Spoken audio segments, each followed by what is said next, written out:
Hi everyone, Ariel with Arielpaints. Today's design is going to be a full face rainbow. I'm still working through my series and showing you guys all the basic designs I've been doing for the last 5 to 10 years. So everything that is standardly on my board. I do switch out a few things every now and then just because I get kind of bored painting the same thing, so I'll switch out some basics. So overall, it's probably going to be about 20 videos with all of the most popular face painting designs I've been doing over the years.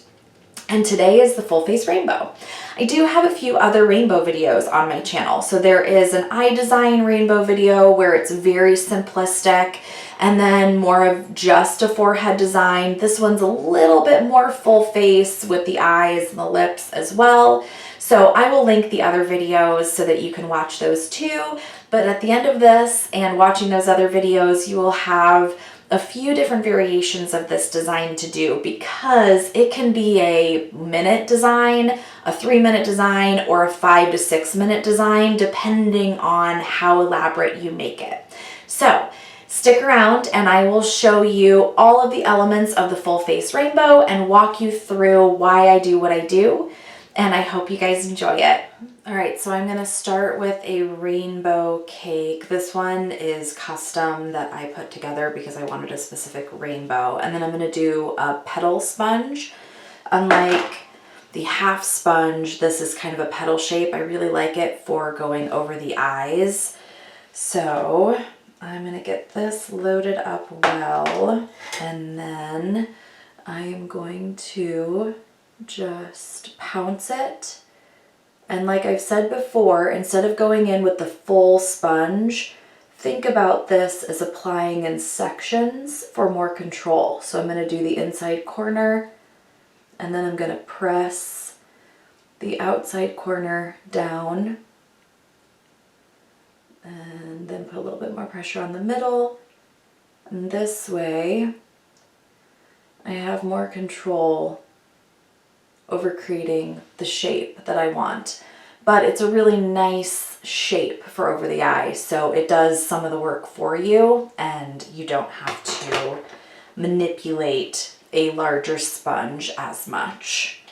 All right, so I'm going to do the other eye. Voila. So while that's wet, you can either spray on some fine glitter or dab on some fine glitter. My favorite is the Mama Clown, just white translucent glitter, I think it's called, and I think it is the most vibrant and amazing glitter. But if I'm on the job, I often just take my sprayer and just spritz kids with glitter because it's a lot easier and faster. So those are the eyes. So for the rainbow, I am going to do a rainbow at the top on the forehead. Then I might do it dropping down on one side too, because I want this to be the more full face design. My rainbow that I made last is like eaten up. I don't know if you can see that, but I need to refill this. There's a Leanne rainbow that I really love by Fusion, and I was out of the original one, so I recreated it into this little tin, and now it's getting eaten away too. So you can use any rainbow that you like. I am going to use the Summer Crush by Leanne today. And keep in mind that I know sometimes we can be very literal and we think rainbow has to be Roy G. Biv, but it doesn't have to. Kids don't care and they don't notice, you know. Parents notice more than anything, but I don't really tend to be bothered by that. So you could grab absolutely any rainbow cake and use it for your rainbow. As long as you have all of the pretty rainbow colors, no one's gonna notice. So I'm gonna get this loaded up. I'm gonna start my rainbow here with the flat part of my brush, and then I'm going to pull it down so that it has a little bit of movement and it's not just one big solid flat to flat edge. This just gives it a little bit more interest, and we are gonna fill in with some clouds as well. All right, so to bring this rainbow element down, I am gonna go to the corner here and I'm just going to pull it down, same thing, start on the flat edge, and then I'm gonna end in a little bit of a tip so that it has some more interest. Not gonna do it on this side though. I'm gonna leave it so that I have kind of an asymmetrical design that's moving really well across the face.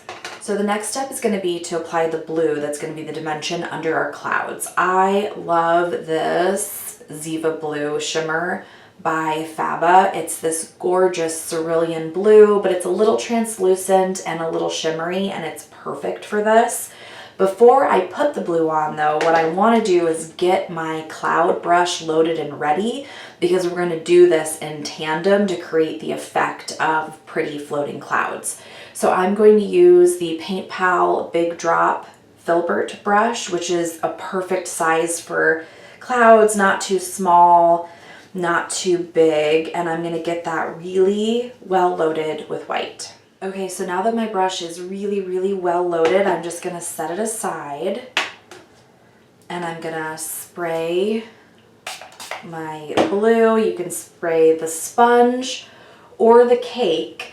Just if you spray your cakes, make sure that you then pull up and get the water off of the surface. You don't want to leave water sitting on the surface of a cake, because then it starts to soak in, and that's when you get really gummy, weird paint. So it's okay to spray your cakes, just pull up the paint. All right, so now we've got our sponge with the blue. We're gonna go ahead, wherever we want clouds, we're gonna apply some blue,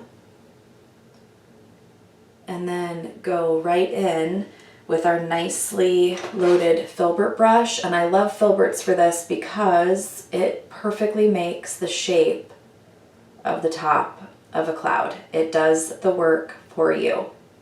So do the shape of the top of the cloud, pounce that little round tip, and then you can drag the edges to create nice floating little clouds.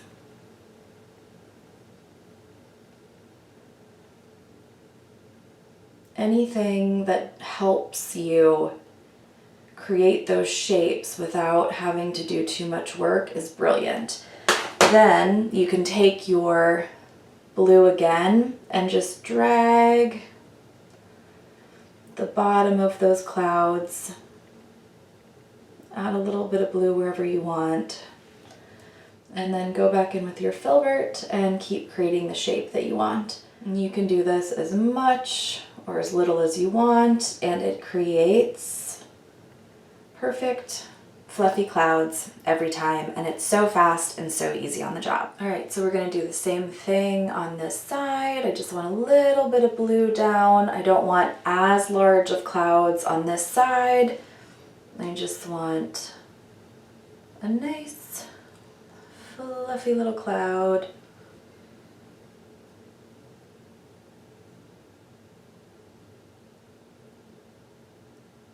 Just pounce, pounce, pounce, and swipe it.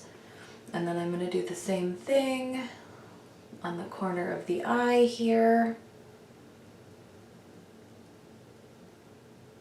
just to connect all of my elements.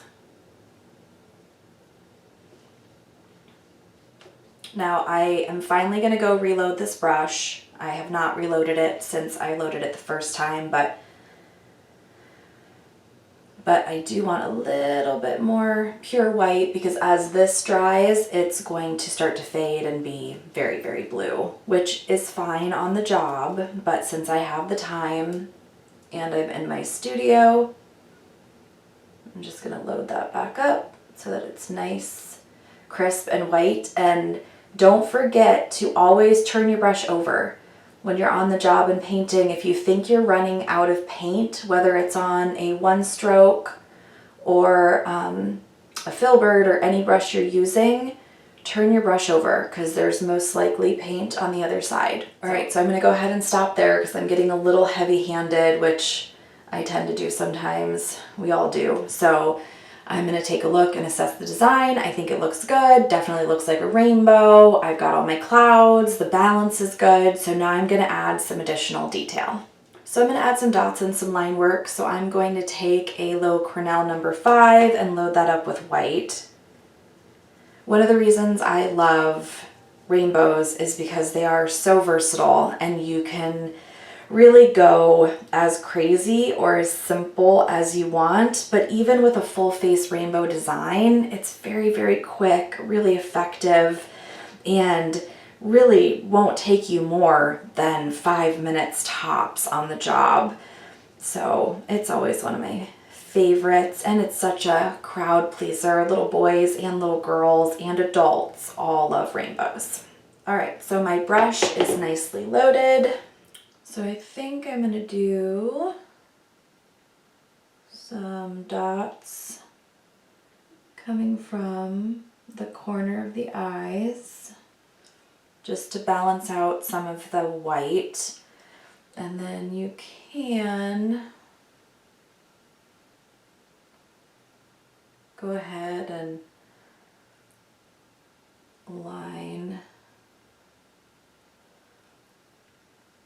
the eyes from there as well.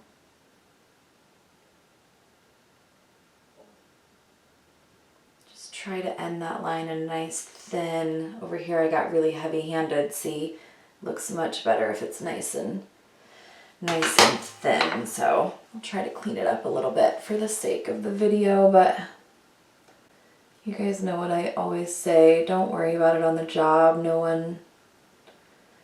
one is going to notice, no one's going to critique you, but it does look a little better if it's a little thinner, but it definitely does encapsulate the eyes. And then we can do some teardrops. On this side, I'm going to do what I call a winged teardrop, where it has kind of a double.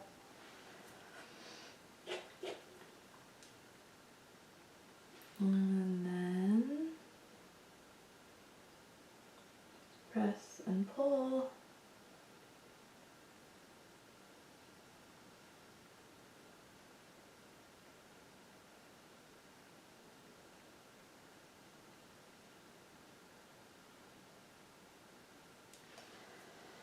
And then we're going to add some more dots. This part is all optional, of course, but I'm going to do some dots going up.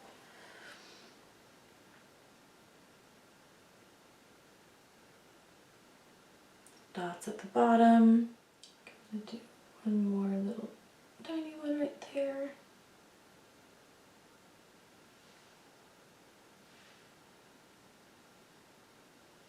And then I think I want to do a swirl here, but not too much.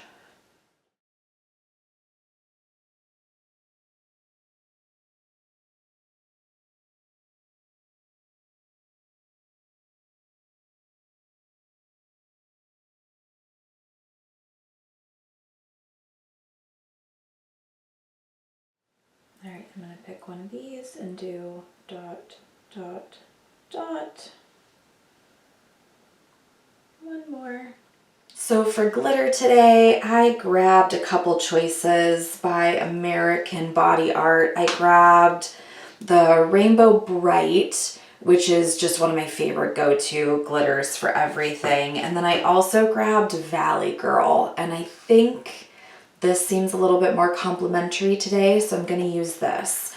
Now, this American Body Art glitter is the Pixie paint, so it's gel based. So if you go over the paint, it's going to smear it. I use a lot of wax based glitter too, because then you can just go right over the design, but I go back and forth. This particular design, where I want the glitter, is not over the paint, so this will be perfect. But if I want to be using glitter directly over my paint, I go to all of my wax-based glitters. I haven't done a glitter video in a long time. I've got a ton of glitter. So if you guys have questions about glitter, which I get every now and then, or you want me to go over all the glitter in my kit, the ones I pre-mixed, the ones that I mixed with gel, mixed with wax, chunky glitter, super chunky glitter, the fine glitter, all that stuff, just let me know, and that could be a whole nother video. All right, so I use these tiny little makeup palette knives, grab a little bit of the chunky glitter, and then I just apply it Now, I did recently get a question about applying glitter, and someone said they felt like they were heavy-handed or they didn't know where to apply glitter. So one tip I have is to leave gaps in your design and then use glitter as an element of your design. If your design feels fully done and complete without glitter, then you don't want to add a bunch of chunky glitter to it just to weigh it down and make it heavy. You want to make sure it's an element of the design and that you're thinking about where that glitter goes ahead of time. The other thing I would say is to use the design element of 3, where you don't usually just put 2 vases on a shelf, right? You're going to do books with 3 vases and you're going to offset them. Same thing with art and design. An element of 3 can balance stuff out. So if I just left this design with glitter here on one side of the face, it's fine, but it looks a little off balance, right? It's like, well, where's the other glitter? At the very least, I should put it up here, but ideally, I should have it in 3 spots. That is not a hard, fast rule. Rules are meant to be broken. That will not work with every design, but think about it.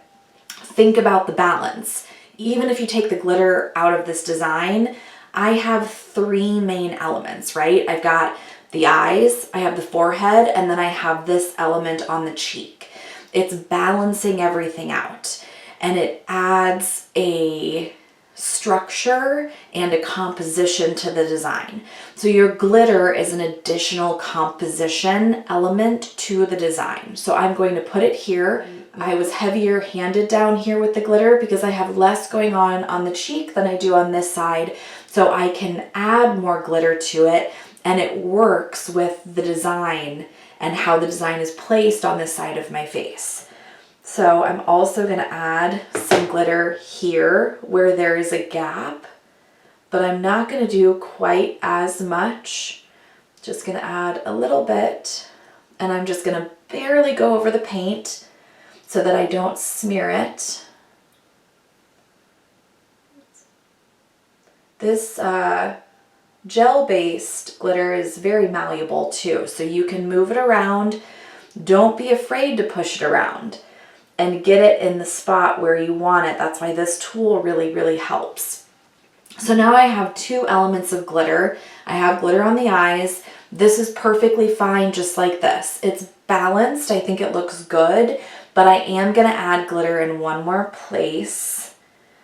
And I'm just going to get a little bit, and I'm going to add some right here in that little gap under the cloud. I also can add just a tiny bit right there because I have some left over on my palette knife, and now I'm good. So now I have glitter in 3 main elements: the side of my face, the top, and here. But it's not in a triangle. It's not perfect. It's asymmetrical, but it's filling gaps in my design.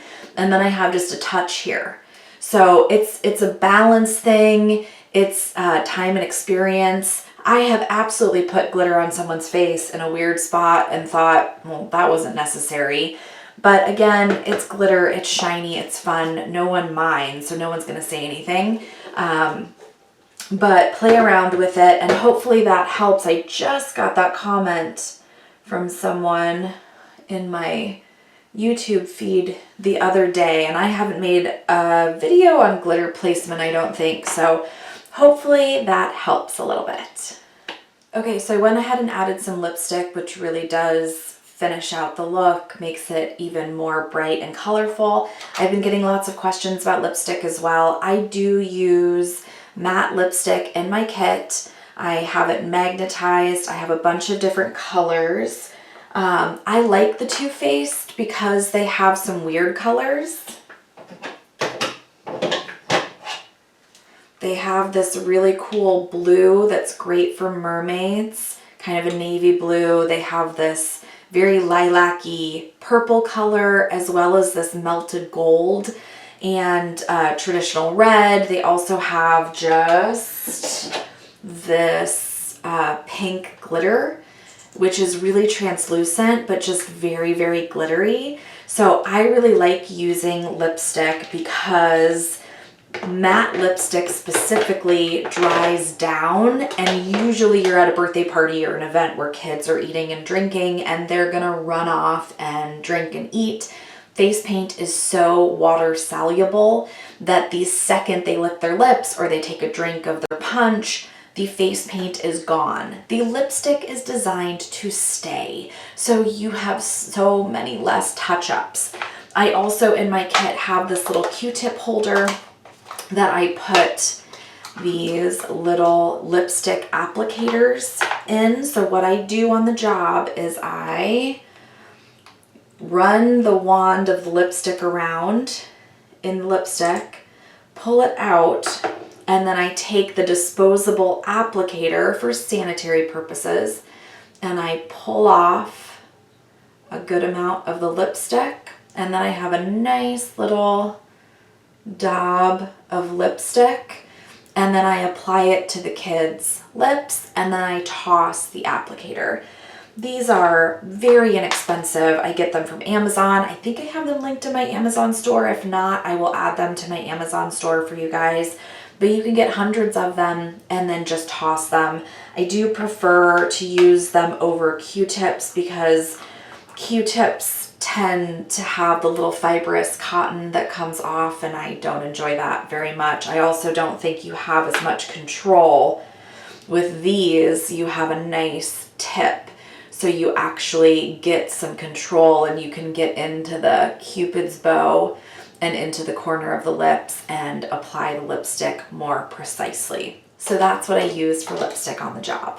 And there we have it, a full face rainbow design. I hope you guys like this video.